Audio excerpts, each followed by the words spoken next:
Hello, welcome to another episode of Forgotten Cemeteries of the Pacific Northwest. Today we're at Damascus Pioneer Cemetery, Damascus, Oregon, Clackamas County.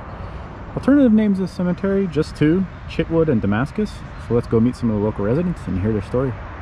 A little bit about the history of this cemetery. It was established in 1855 with 100 to 500 barrels per the Oregon Burial Site Guide. And that's an old guide I'm using because Find a Grave is showing around 1403 memorials, so quite the difference since a 2001 edition of the Oregon Burial Site Guide. I did read that the cemetery most likely dates before 1855. It is in Damascus, which is a small town southeast of Portland. The main attraction in this town was a centennial peace candle made of 20 tons of wax. The candle was 21.5 feet tall and 35 inches in diameter. Beat that, Bed Bath & Beyond. That candle was lit in 1959 and burned at the rate of 1 inch every 36 hours and burned for 100 days straight. In 1962, however, a steel replica was built because nothing lasts forever, and I imagine a candle in Oregon weather, wet weather, didn't last very long. So, anywho, this is our third episode in our Haunted October series. This cemetery is notorious for being haunted per the forums and the websites, the cliche thing that I was talking about earlier. Reports of several apparitions, ghostly encounters, orbs, and someone labeled it as one of America's most haunted cemeteries. So bold statement there. I'll talk in greater detail later on the vid about visitor experiences and what I read on the internet as far as, the encounters people had. Lots of stories here. I discovered the story of Jane Barnes, Oregon's first white woman, because the first white woman to settle in Astoria can be found here. We'll also see the grave of the man for whom the town of Boring was named after, Boring, Oregon. And we have a very cool Civil War memorial for Captain Jack, so hopefully we can find all those individuals today. It's a pretty big cemetery overall. Sorry if I'm talking really low. This is kind of surrounded by a neighborhood, so I don't want to wake anyone up because it's early in the morning. So here we have Orestes Root Rugg, who served in Company I of the 7th Wisconsin Infantry, and found a pretty cool flag of their crew. They saw a lot of action, including the famous Battle of the Wilderness, which was known as one of the top bloodiest battles in the Civil War with 28,000 casualties. Orestes here would be wounded in battle, but luckily survived it. What may be the most unique Civil War memorial we've seen to date belongs to Captain Jack here. Information was a bit dodgy with him at first, but I did find some Civil War soldier records and profiles on him. Found out that he was born around 1838. No exact year or even place for him. Obviously he served in Company A of the 2nd Maryland Infantry, as you can see on his headstone. Fought for the Union side. Shows he was severely wounded June 20th, 1864 in Petersburg, Virginia. Must have been a bad wound because the record shows his arm was apparently amputated. Around that date and place I found one fight, the Second Battle of Petersburg, which wasn't exactly the 20th because it shows it being June 15th through the 18th. This battle will result in a Confederate victory, but the 10-month-long siege of Petersburg will begin. So maybe that's when Captain Jack got wounded during that setup, I don't know. I did find this cool picture of a siege mortar called the Dictator that fired 200-pound shells upon Petersburg. The record did indicate Captain Jack transferred from Company A to Company I at one point. Basically, Captain Jack fought through the entire duration of the Civil War. You can see on his headstone there, 1861 through 1865, so it's kind of a rarity based on our Civil War stories so far. Alrighty, on to the haunted files of Damascus Pioneer Cemetery. There was a few claims found in my searches. Apparently there's a total of 15 ghosts that haunt this cemetery. And this was based off of Google posting for the most part, so take it with a grain of salt. So your starting lineup for ghosts at this cemetery is a shovel-wielding man, a 39-year-old woman entity, a dark shadow man, 2 phantoms, an angry old man, an elderly woman, ghosts of 3 young children, a phantom ghost car that passes the roads on very rare occasions. That must be fun to see. A teenager that screams at guests from the far corner of the cemetery. So that's great, as if teenagers aren't annoying enough. A bride, a 5-month-old baby, a 40 to 50-year-old woman that whispers in guests' ears. End quote. So, a popular post was that there is a little girl here that ranges from 7 to 10 years old that stands over a particular headstone. They didn't say which headstone, but they knew what headstone, so I thought that was odd. I was hoping to find that one and maybe find a story. I tried to check on young female deaths in the cemetery. The only one I kind of found was of Alice M. Sumner, who died at the age of 11. No backstory, so maybe they're referring to her. Orbs have been reported floating around the cemetery at night. There's supposed to be a shovel-wielding man. That was a very popular post I found. He will allegedly chase you out and scream at you with a shovel pointed at you. So I have not encountered that guy yet, so I guess I'm lucky. Another classic post was the woman in white story. She will confront you. Not sure if she does anything. She just sort of walks up to you and stares at you, apparently. A forum post stated that I was walking right by 2 large trees, and as I turned around, I saw a woman in white dress standing under the tunnel of trees. And there are a tunnel of trees here, and maybe I'll show you during the tour. And I've been walking around. I feel pretty at ease, as usual, for all the stories that are out there saying this place is very haunted and all these experiences. Nothing yet. Like I said, I find it pretty peaceful so far, but yeah, you never know. Maybe something will happen. But I hope you enjoyed the story of the plethora of spirits that are supposed to haunt Pioneer Cemetery here in Damascus. And here we have William Harrison Boring, born in 1841 and is another Civil War veteran. I'm sure you've seen it in the several paranormal shows, because I think Boring, Oregon just shows up on a lot of those shows for some reason. I don't know why. The TV show Gravity Falls comes to mind, which is a great show, by the way. William donated a schoolhouse in 1883 to the town, and hence the town was named after him. He also served in the 33rd Illinois Infantry Regiment, known as the Teachers Regiment, because the crew was made up of college students. They saw a few engagements, and more importantly, they helped with the famous Fall of Vicksburg campaign in 1863, which was the last remaining Confederate-controlled part of the Mississippi River. During that battle, William would sustain near life-threatening injuries to his throat and face, leading to his discharge. I guess he grew a beard to hide the scars from battle the rest of his life. He would die at the age of 91 in 1932. Well, unfortunately, I could not find Nancy Welch. I walked this cemetery about 3 times and I couldn't find her headstone. So, who knows where it is, but I did find the Welch family headstone. A couple people on there, but not her. So, Nancy was born in 1836 in Pennsylvania. Unknown which town, but it shows her as being the first white woman to settle in Astoria, settling in 1844. However, she would die of heart failure in 1889 at only 52 years old. There was also another woman with the last name Ingalls, but she moved to LA at one point. I guess she moved to Astoria with Nancy. However, when I checked into that claim, I read up on a woman named Jane Barnes, who was listed as being the first white woman in Oregon, who has a very interesting story. So, Jane, who was referred to as the First Lady of Astoria, arrived at Fort George, now known as Astoria, Oregon, in 1813. She was originally a barmaid in Portsmouth, England, and was recruited to be a seamstress on the ship called the Isaac Todd, run by the Northwest Company, destined for Fort George. Allegedly, 2 guys were business partners in the company, but rumor has it that Jane was the mistress to one or both of the men. Yeah. Upon arrival, Jane caused quite the stir because she was apparently pretty damn good looking. Ross Cox, clerk at Fort George, is quoted as saying Jane was a flaxen-haired, blue-eyed daughter of Albion. She had rather an extravagant wardrobe.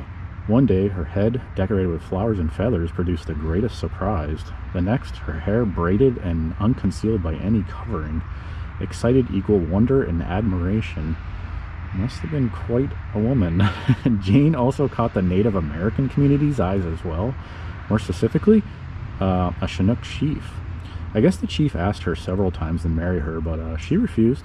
At one point, the article made it sound like there were attempts to abduct her during her strolls, but they failed. I guess she liked to take strolls and had bodyguards, apparently, but there was all these plans, apparently, to kidnap her at that point. So she must, like I said, must have been pretty good looking, like a supermodel or something. She would get involved with one of the company head guys, Alexander Henry, which was odd because Alexander had a wife and children back home in England. He claimed, though, it was strictly business, so maybe he was kind of protecting her since so many people were after her. Overall, she was apparently becoming a problem for business operations, and there's a diary entries from her employees with concerns about her safety. Unfortunately, those that were concerned with her drowned in a boating accident that same month, so things were looking a little sketchy there. Dr. Swan would jump right in on the opportunity and ask Jane out, but she rejected him as well. This has become a bit ridiculous, as Jane was constantly being badgered by the local men. Euro-American fur traders were vying for Jane's affection. Kasakas, a son of the Chinook tribe leader, even threw his offer in. He offered Jane 100 sea otter skins, a life of leisure, and superiority over his other wives if she became his bride. Shockingly, she rejected his offers of sharing a bed with other women. Jane was clearly causing a lot of headaches because business deals were at risk at this point, and more importantly, rumors of the Chinook attacking the fort to capture Jane were swirling. Finally, in the autumn of 1814, Jane boarded the Columbia, which stopped at Alaska and China before sailing to England. If you can believe this, she met a wealthy Englishman along the trip, got married, and disappeared from time and history, never heard from him again. This individual wasn't in my notes, but I thought it was kind of a cool headstone with the tree and the bush kind of wedging it in there.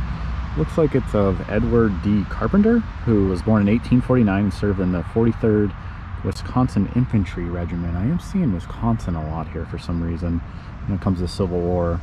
They're listed as serving in 2 fights, Battle of Johnsonville and, more importantly, the Battle of Nashville, which ultimately led to the end of the Confederate Army of Tennessee. So just a little quick look up on that individual. Pretty cool story. Alright, I figured we'd start our little tour because it is getting kind of late. I met a guy walking his dogs through the cemetery. He was pretty cool. Told me a little story about paranormal stuff. That's an old one. G.H. Chetwood. I don't know if that's supposed to be Chitwood, because I know there's a town called Chitwood here with an I. But told me this group came down from Seattle, and I guess they set up a bunch of paranormal equipment to monitor the cemetery for ghosts. So I thought that was quite ironic. I wonder if they caught anything.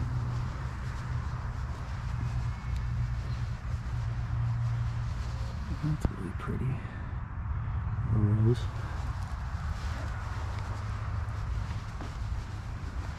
Did not find all the people I wanted to, but you can see the sheer magnitude of this cemetery. It's pretty large overall, so yeah.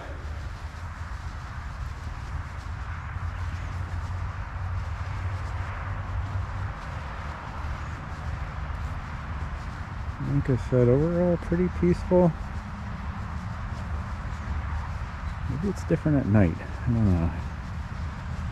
I don't know what it is about night hunting. Maybe it's more creepier. I don't know. Maybe your senses are heightened during night. Maybe that's why all the paranormal shows do it. Not really sure.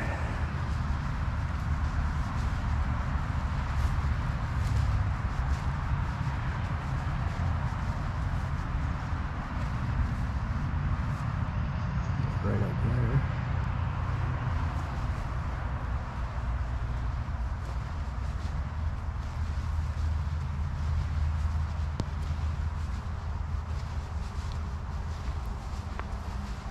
There was a really unique headstone I wanted to check out over here that I think the symbiology people will like out there. Is that how you say it? Symbiology? I don't know. Probably just made up that word. Anyways, I think this is it over here. Ooh, it's cold today.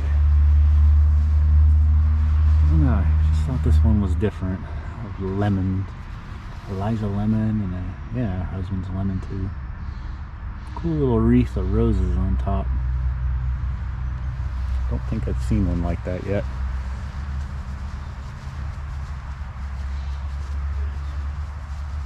Ooh.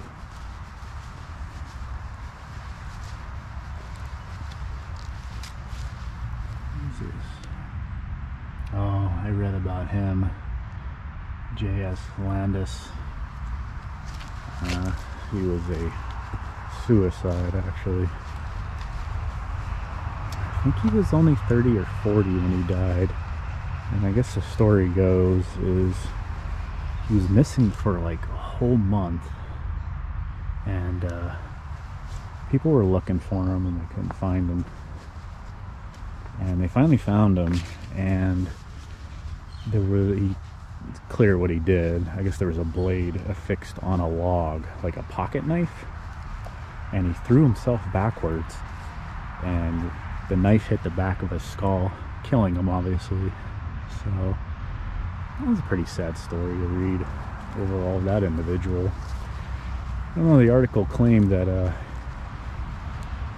he was insane at the time and well known to be insane.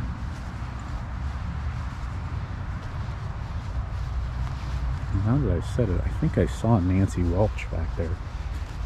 Darn it. I'm gonna go check real quick, because now I gotta know. Sorry. I'll be quick. Yeah. That's my mistake.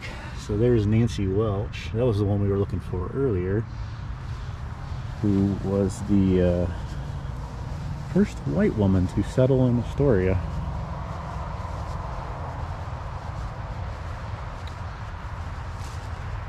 I hope you guys like the story of Jane. That was unique. The supermodel of Astoria. Kind of an interesting story.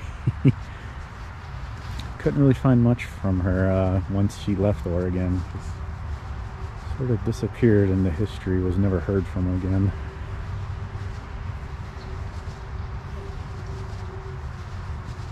Pretty unique memorial here. Never seen one like that before.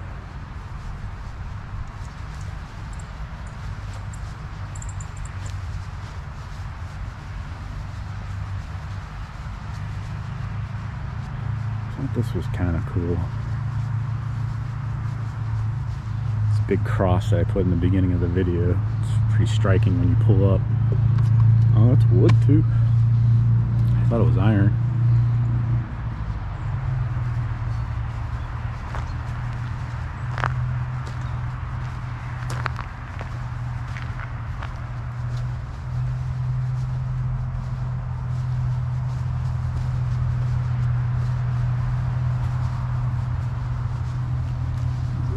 Samuel Horn.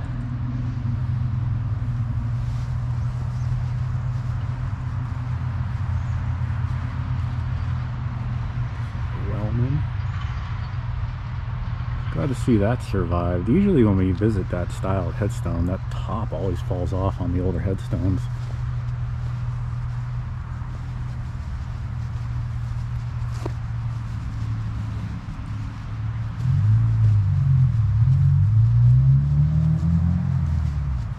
But I'm sad to say, for all the paranormal fans out there, no strange feelings, no dark energy, no screaming teenager. That was weird. Are you sure that was a ghost? Because teenagers just like to do stupid shit like that. So it makes me wonder if it was like a real person just messing with someone and scared them off. Sorry for all the teenager hate. Gustav Eckerson.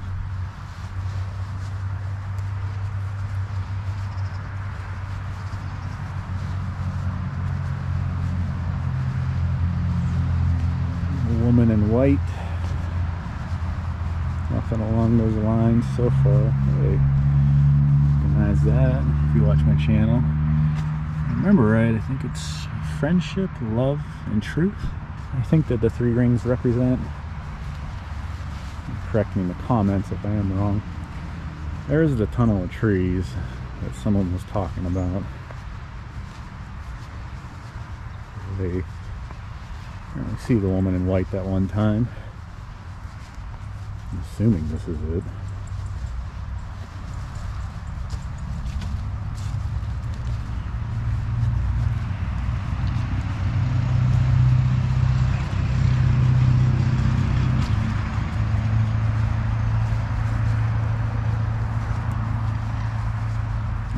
Looks like that plate came off. I'd say I've only seen one thing about it. Out of this whole cemetery, there was one headstone that looked like it had a little bit of vandalism. It was really pretty with the bench. So that was good to see. Overall, it's in really great shape. Whoever's taking care of it, doing a great job. It's mowed. Very clean. Oh yeah, it's strange. I was just talking about that. That seems to be the only headstone that fell in battle there. Well, I guess there is another one over there, but maybe it's just the old age. Like I said, maybe the epoxy comes loose, or the whatever they use to bind it.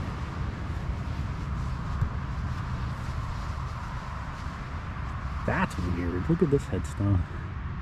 It's like it curved. I've never seen that before. The stone actually curved. It's odd.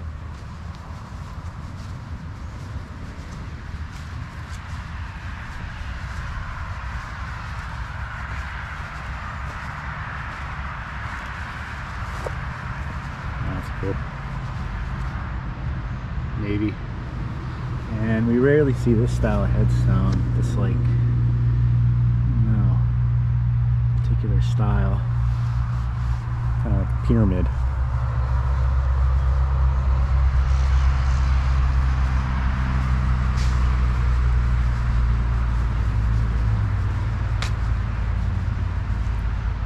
A little park bench. I feel like a little kid though, not me.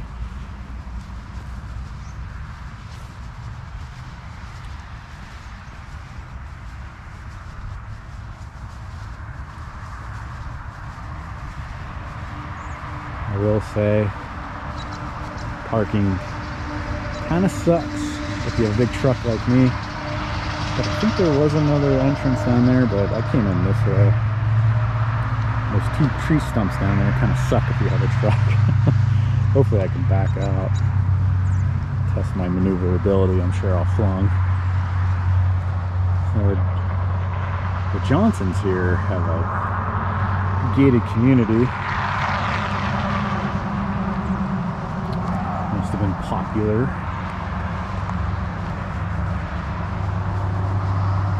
Actually, check that out. Pretty big headstone. That's a nice picture. This was also a cool one I saw. Pretty unique.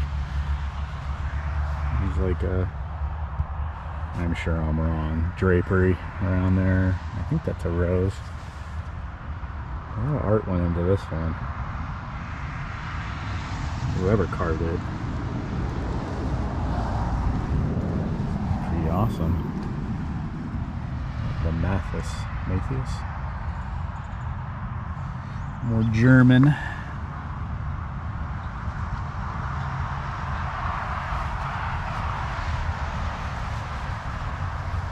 If you're a Civil War history lover, you could find Captain Jack next to the road.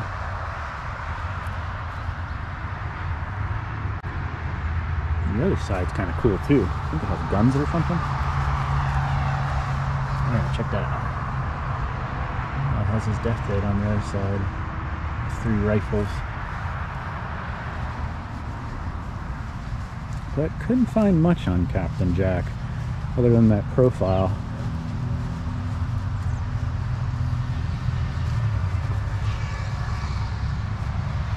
Seeing some Germans.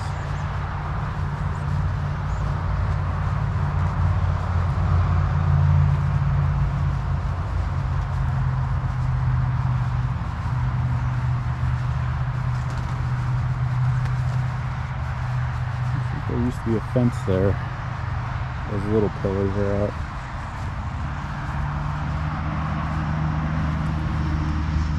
Barely on the base. Check that out. Still standing though.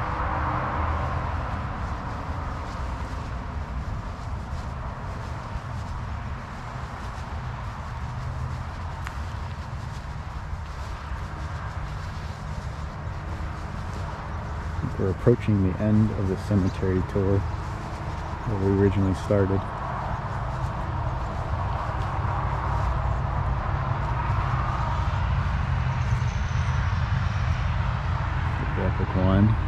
looks like maybe an urn on top. Yeah.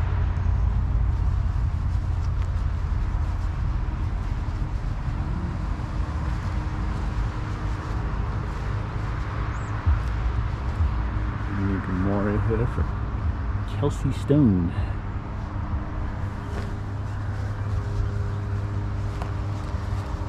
Anywho, hope you enjoyed the stories. The story of his first white settler, Nancy, who we found the headstone during the tour, unfortunately, so no big deal. And Captain Jack. And we talked about the haunted spirits at this cemetery. Anyways, if you have any recommendations on other cemeteries to visit in Oregon or even Southern Washington, feel free to speak up. Hope you enjoyed the video and have a safe day.